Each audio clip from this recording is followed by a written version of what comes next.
Welcome back, everybody. It is time for match number 1 here at the Europe Playoffs for Hearthstone Grandmasters Season 2. My name is Sotul, joined again by Abar, and we have an incredible match lined up for you. It is going to be Kolento, who Abar put his neck on the line to say will be qualifying out of this group, which makes me upset because I have no shame in admitting that Casie is my boy, and I'm always going to root for Casie in situations like this, even though I have become oddly attached to Kolento over these last 12, 16 weeks or so. I've had a great time interviewing him. I think, you know, the ability to us to try and out-awkward each other has made us both reach brave new heights. But Casie, as you can see here, you talked about it a little bit in the pre-show, is doing something a little bit interesting with multiple decks here, Abar. He certainly is. Yeah, you and Kolento are kindred spirits. I like to think I'm a little more Casie in me, personally, but, you know, it's a fine line. Yes, but Control Warrior from Casie is a N'Zoth build. It is packing Youthful Brewmaster along with Emperor Thorison, so that he has the ability to reduce the cost of the Brewmaster and the N'Zoth down to 9 and 1. Therefore, he can use them both in the same turn, return the N'Zoth to his hand. Alternatively, he can return Elysiana to his hand instead. So that deck has the ability to go extremely long, but what doesn't usually is the Priest Mirror. Excellent transition, Abar. You're a pro already after just 24 hours on the job. Oof. It's that easy, huh? Yes! Light Warden being kept from Casie. Looks like he is on a 1 keep. Kolento probably considering the implications of these power word shields going first. What are your thoughts, Abar? So we've seen some courageous keeps of power word shields in the past. Swids is a word for it, yes. Yes. Swids is one that comes to mind as someone who kept both power word shields with no minions in his opening hand, with a lot on the line, frankly, with relegation on the line for him. Power word shield is great in addition to the 1-mana minions, but if you don't have them, obviously it is a rough way to start, so I respect tossing them away as Kolento has. That hand, by the way, from Casie, Injured Tolvir is the minion that you want on the coin. It's the one that really shuts down like Light Wardens and so on from your opponent on a lot of positions. Northshire Cleric is a little bit of a 50-50 situation. They can choose to draw a card off your Tolvir, but then they're just asking you to buff your 2/5 that they've given you back into them. So Injured Tolvir is huge if a 1-drop were to come out from Kolento. If a 1-drop doesn't come out from Kolento, I think Casey's just perfectly happy anyway. Absolutely. We have the power word shield. We have the Inner Fire, which is an essential piece to securing the early game board control in this matchup. Or, as we've just picked up off the top of our deck, Extra Arms is an incredibly efficient way to do that as well. Already Casey's taking a commanding lead here, looking rather relaxed, it seems. Yes, and of course the Silence as well in Casey's hand is one of the strongest cards in the Priest Mirror opening turns, just because it's one of the only ways you really have to fight back against your opponent doing this to you. The other is often Pyro Topsy-Turvy, wouldn't be particularly powerful in this situation, but you think about, you know, 1/5 Clerics or whatever else on board, and you can imagine that combination being very powerful. Casie again has the option to suit up with more arms this time around, value trade over the Injured Tolvir, make a 5/4 over a 2/5, but instead he made a 5/4 over a 2/5. There you go. Yeah. Even more efficient. You can see how snowbally Light Warden is, where he essentially just played a card that cost 3 mana in his hand just by healing his minion.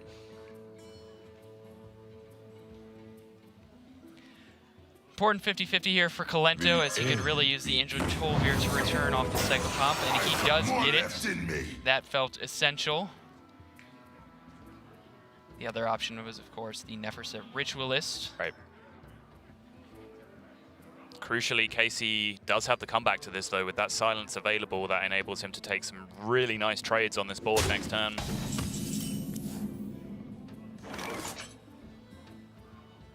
was about to say, Casie might spend some time thinking about this, but then I remembered who I was talking about. And if it ain't broke, don't fix it. Exactly. Healing up again, taking another value trade. We're getting just out of control at this point. This solitary Light Warden has completely farmed Kolento's whole hand at this point. And typically when you see one player farming value trade over value trade in this matchup, it's because of the Inner Fire that we see in the far left side of Casie's hand. But Kolento's start was just so slow with no 1-drop into a River Crocolisk gun 2. He hasn't even needed to use that resource yet. And I think it goes to illustrate, right, like why just keeping a hand like double Power Word Shield is extremely sketchy. Yes. Because, you know, if you don't get that minion base to land it on, then you're in serious trouble. Kolento did the least greedy thing he could have done, which is full mulligan his hand and look for minions. And he unfortunately was still met with a very, very slow hand. Whereas, you know, Casie, to be fair, just had the absolute nuts this game. Light Warden, Injured Tolvir, Silence, Inner Fire, and drawing the coin extra arms off the top. That is about as close to perfect as you're going to get for any hand that does not include the card Northshire Cleric. Such is the nature of combo decks. They are predicated upon synergy, which means drawing the right mix of one half of your deck and the other half of your deck to combine effectively together. When you only get one half, it doesn't look so pretty.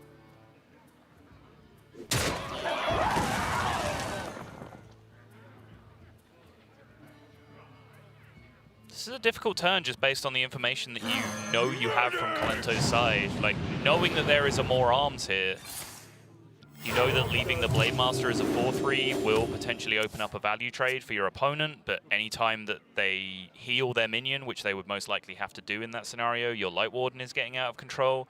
Like, this is a very deeply mechanical matchup, right? There's a lot of interactions and different synergies between different cards on both sides of the board that you have to pay attention to. Correct order here from Kolento. We do not want this beaming sidekick in our Psychopomp pool. So he's going to start with the sidekick and then evaluate his decisions from there. Wild Pyromancer on the board doesn't change anything in terms of the trades we have available, and in fact interacts rather poorly with the Psychopomp we just put on there. So he's going to go ahead and elect to pass with his 2 remaining mana. Armet draw, but no additional minions just yet. But Casie does have that Bonsandi. Slightly unusual cadence to this mirror, where it looks like a Priest player is going to get to do the more conventional thing, which is play a Bonsandi, draw their 1-drops, play them with their Armet to be the game-ending play. Normally, one player has got a much bigger advantage than this before that point, but I guess credit to Kolento in this spot, right? That with a vastly inferior hand, he has managed to just scrap and claw and keep himself in the game. As powerful as the remainder of Casie's hand is, we finally see the first window of opportunity this game for Kolento to pull ahead on board here. Yep. By casting 2 spells, he will be able to clear this injured Blade Master off the board and then take a value trade if he so chooses with the Wild Pyromancer over the injured Tolvir. Neferset Ritualist off the top of the deck is going to help make that less painful as well toward his own board presence as he whirlwinds over and over again with this Pyromancer. I wonder. Suddenly, Casey's position looking a lot less secure because he does have one slow turn coming up. Hard to imagine that he can get himself off playing Bonsandi next turn. There's going to be a huge Pyromancer on the other side of the board already contesting it.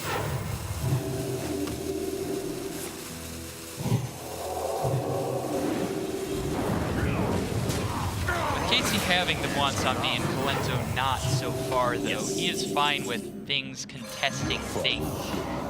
And naturally, 1-drop off the top on the Bonsandi turn, as is tradition. Just didn't draw a card this turn. Kolento does fail to find his own Bonsandi. But yes, resources breaking even at this phase of the game is to the benefit of Casie at this point. So Kolento now is looking for opportunities to cheese his own lethal before things get any worse. Right, I think that's where Kolento's head has to be, right? Like trying to set up some kind of lethal opportunity for himself over 2 or at worst 3 turns, because he knows he's not going to have the power to compete with this board presence that comes out. Even we can see the Armet, but even without that, he knows that Beaming Sidekicks and Light Wardens and Northshire Clerics are going to be enough to build Casie a board that he can't compete with anymore.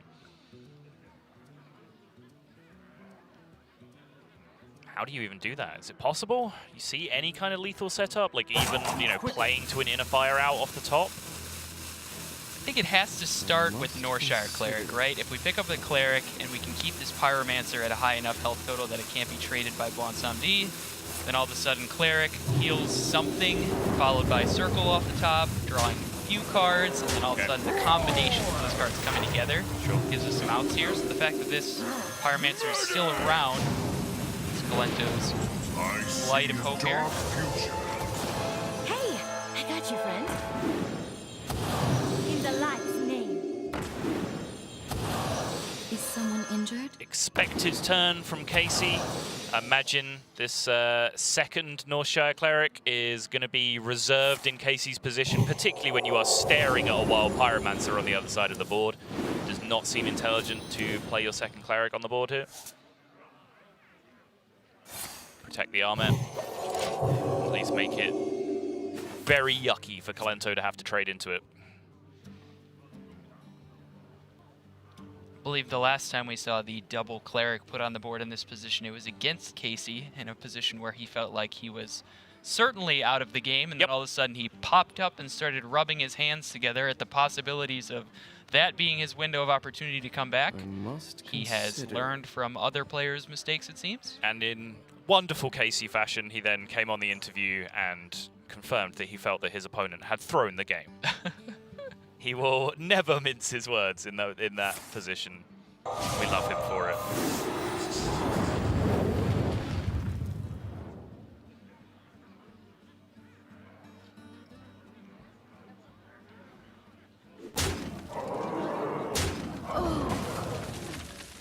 Value trading over the Cleric is a start here from Kolento, but obviously he knows full well Casie has a second one.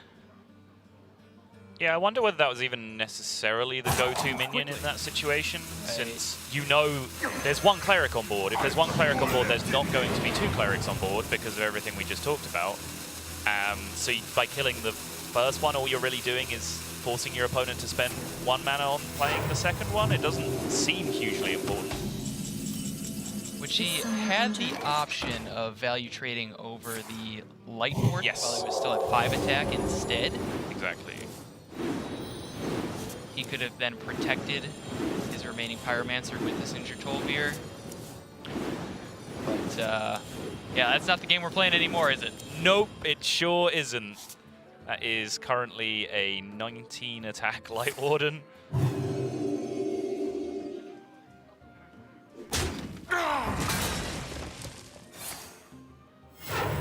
Casie obviously enormously ahead on resources here, and his one remaining concern is how do I not die? Never mind, his concern is how do I kill my opponent, and he solved it. Yes, you are thinking far too glass half empty in that situation, Abar. Casey's just looking to end that game, that turn. He still had options with, you know, Pyromancer and Nephicet Ritualist, depending on mana utilization, but obviously the Inner Fire was going to be devastating off the top. I think he even had, like, opportunities to Topsy, like the way his hand panned out, he could have done weird stuff like Topsy his Light Warden, then Divine Spirited the like 19 health that it would have had at that point, and then Inner Fire, just style points. I don't know. Priest Lethals are sweet. I like them. No one else does. But still, I think even though Kolento performed quite admirably to get himself in a position where, like, okay, actually he kind of has a chance here, I think like there was a serious discrepancy in the quality of the opening hands between those two players. Yeah, absolutely can't argue with that, and obviously that's something that we have seen be a factor in the Priest Mirror for quite a while now over the course of Season 2. Those are the kind of outcomes that sort of cancel each other out over a large enough sample size, like 8 weeks of Grandmasters will do, so no excuses there, but over a 1-game sample size, Kolento just has to move on to the next one. Yeah, I'm sure Casie will feel like he has been on the receiving end of an equal amount of those beatings in the Priest Mirror.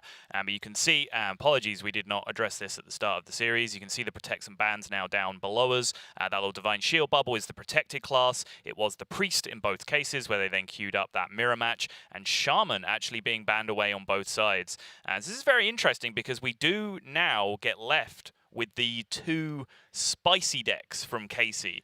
The Youthful Brewmaster Elysiana N'Zoth Control Warrior, and the Baleful Banker Infinite Druid. Yes, we didn't even touch on how spicy the Druid was at the beginning of this match, but it looks like that is what we are about to see. If you're not familiar with how the infinite loop works, if you Elise the Enlightened with a Baleful Banker in your hand, you then copy your hand, you have 2 bankers in hand, you play one of the 2 bankers, you put another Elise back in your deck, you hold on to the 1 remaining banker in your hand until you draw the Elise, you draw the Elise, you repeat the loop, it happens over and over again.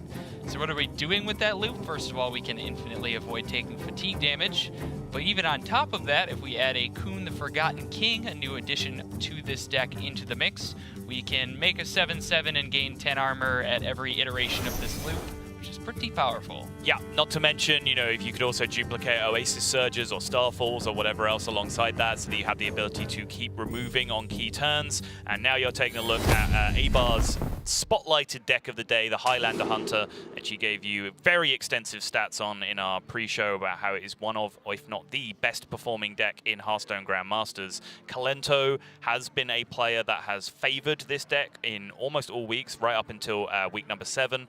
Where he switched it over to the Murloc Paladin. But now in playoffs, with a couple of new additions of these cards that have rotated back in from Wild, he is back on the Highlander Hunter train. And the new additions seem highly relevant to me in this particular matchup. The new additions being, of course, Ragnaros the Fire Lord and Call of the Wild, 2 extremely heavy hitters in the late game, which in this particular matchup you will find yourself reaching the late game quite often. This matchup was heavily favored toward the Hunter in the regular season with an 8 wins to 2 losses score in favor of the Hunter, and I can't imagine it got worse with the addition of Ragnaros and Call of the Wild. Yeah. 2 cards that are classically a nightmare for any Druids to deal with. Whatever Druid was going up against those cards when they originally existed in Standard, and they were certainly getting terrorized by the just huge amounts of stats and huge amounts of damage being pushed in those late game scenarios. Very unclear as to why Casie was just poking the bottom of his mouse for an extended period of time, but I hope he doesn't have any hardware issues. Well, when you take turns as quickly as Casie does, maybe the APM holding you back on the mouse clicking. He just burns through a mouse every week. He just has to replace it. It just catches fire with the speed that he plays Hearthstone. So Kolento, interestingly, is still rocking the secret package in this Highlander Hunter build. We have seen other players such as Eddie in the Americas region remove the secret package altogether. Yep. Most of these secrets are more useful against aggressive decks than they are in a matchup like going against Quest Druid. The one big exception is Rat Trap, which is excellent against Druid. Yes. They often want to do multiple things at the same time once they unlock their quest. The secrets are also quite useful for activating this hyena that we have in our hand here, as that looks like it is just a couple turns away from coming down. Yeah, it's interesting, Kolento's choice of secret ordering. It's not too big a deal because he was almost always going to play both of them in a row, but getting that snipe down so it can at least stop a Crystal Merchant coming down on that turn from Casie is a very big deal, even though it did only just end up taking care of that Zephyrus.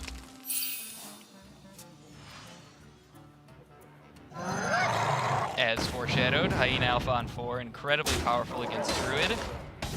Starfall would be a reasonable cleanup here, but that would involve foregoing a proc on the quest completion. Yep.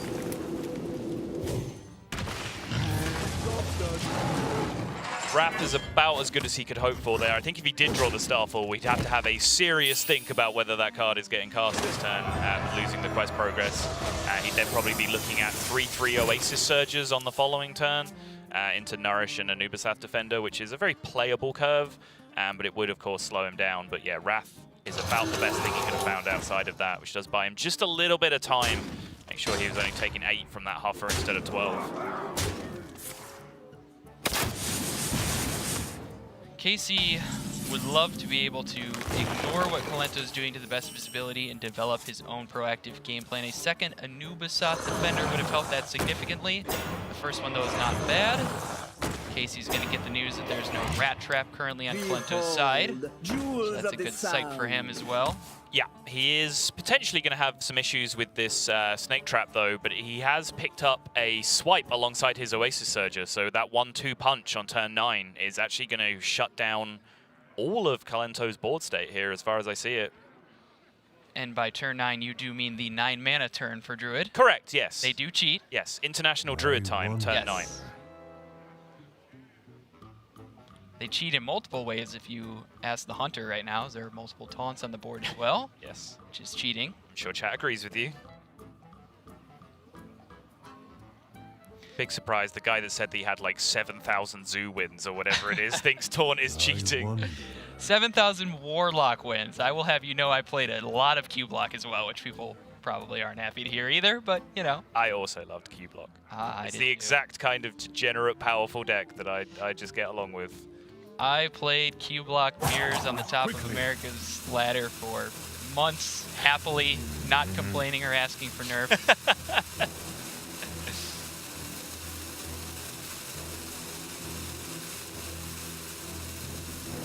It's painful to have to use... Okay, he's going to start with the Deadly Shot. Not the target he was hoping for. You can see Kolento obviously very clearly conflicted here. He's originally pointing with the kill command and then chooses to not even cast that card at all this turn. It's painful to have to use your damage dealing spells for minion removal in this matchup, but ultimately due to the card Hidden Oasis in the Druid deck, it is more important to try and focus on residual damage from minions sticking on your board as the hunter. Absolutely. Over trying to burst them down with the damage spells in your hand. And you can see from Casey's side, like, because the board didn't really get added to, he didn't even need to take that Oasis Surge turn that I was talking about. He's just able to slam Cenarius and be proactive. And I think that is probably key. I don't know if you agree in the matchup that if you, as the hunter, your primary goal is to avoid letting the Druid be proactive, because that's when you get in trouble. Absolutely agree, and this is the phase of the game at which that is hardest to do. In the early phase of the game, you are the only one taking proactive turns because Druid ideally would like to AFK through the first 4 or 5 turns of the game. In the late stages of the game, you have incredible power spike turns like Call of the Wild. You have Zul'jin to swing the board back in your favor and generate a lot of tempo. This is the phase of the game where it's the Druid's responsibility to capitalize on the opportunity that Kolento is taking slow reactive turns. Can see from Casey's hand, though, that he currently does not have any healing available, either straight up healing or armor gain. So this damage is slowly but surely stacking up from Kolento, but you have to think it's only a matter of time before Casie finds a solution here. This worthy expedition can just give it to him straight up. Yep. There it is. With the Innovate as well. Ideal turn for Casie. Swipe this board away. What did I say? Don't let them be proactive. Even though Casie healed for 12 this turn, this looks like a very proactive turn to me, Abar. It sure is. Now the bright side here is if Kolento can pick up a Zul'jin, he has already cast an Animal Companion. He's got this Unleash the Beast in hand and the Call of the Wild around the corner. That is a massive amount of sizable minions generated by the Zul'jin. He can actually very conveniently swing this board back in his favor if he can stall long enough to find that card. So that's the game plan right now for Kolento. He does have to get there, though. Like, he's staring down 15 on board right now. I think Siamat's about to go a long way here to help with that. I'm liking the Wind Fury Rush option, value trading over the 4/4 Treant, and then cleaning up the 6/6. What is the name of this 6/6? It is a Vernal Ancient, for those of you at home who have never read that. E-I-R-N-A-A-L. I'm going to leave the pronunciation up to you on that one. Things I learned. I mean, Hearthstone pronunciation does very weird things with apostrophes. See Yasharaj. Like, I don't know how that happened, so, you know, you could honestly pronounce that any way you want, I think. So interesting, when Fury Rush does come over here, why do you favor that over the Divine Shield Rush? It's just the maximum number of stats removed right now, right? We've seen 0 Starfalls so far from Casey's end. I don't want to leave the 6/6 on the board to be removed by a spell. It's very possible that Casie is running low on minions and was relying on the board presence he currently had to try and finish this game efficiently. Fair enough.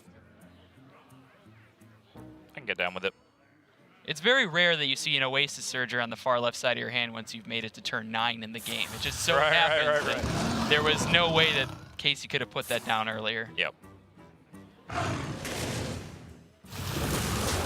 Kolento playing full defense. I think you've identified the situation pretty well, is that Kolento is just going to use these spells to defend himself and then hope that a Zul'jin draw is going to get him out of this mess.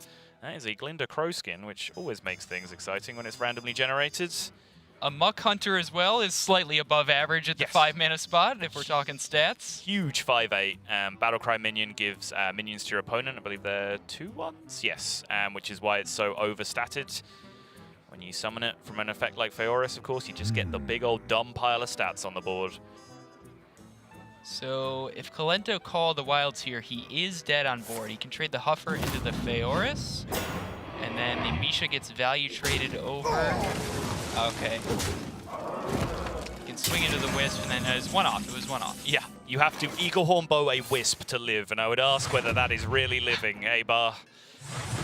Either way, the Starfall comes down, damage is pushed, and Casie is going to have a very happy birthday indeed, at least for the next hour or so, as he does continue his purported undefeated record over Kolento, which, if his stats are accurate, he now increases to 8-0 competitive lifetime against Kolento. That's kind of crazy. I am personally curious if those 8 matches have all gone as quickly as that one just went, as that was roughly a 5-minute long match. They're Casie matches, of course they yes, of course. Yeah.